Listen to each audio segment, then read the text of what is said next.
Povestea România te iubesc. Mi-ai pus cheia de gât și o cravată înflăcărată. Nu mai vreau să bat degeaba la o ușă încuiată. Roșia montană, pulbere de stele, zâmbim cu lacrimi conduși de peizadele.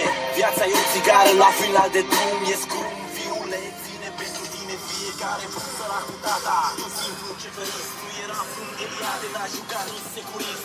Albastru, galben, roșu, ăsta e de fapt, fraților, drapelul nostru.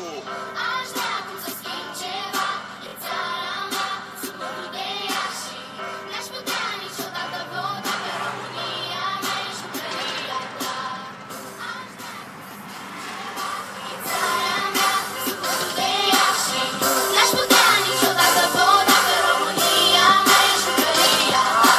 Avem Gheorghe Botezatul, sus acolo, șef de echipă pentru misiune Apollo. Avem Spiru Hareț, reține un crater pe lună și azi poartă nume. Avem un prim oraș iluminat cu petrol, știi? Când nu mai eram beză în București ardeau foclii. Avem un institut în Otopeni, Anasan, unde celebru Charlie Chaplin s-a tratat cu Gero Vital. Guess who? Aveți Faranda Escu, parașutist de funde mai ofițer decât Băsescu. Raj, hai să întoarcem visele plecate de la ce rebel, zarurile s-au aruncate. Aș vrea cum să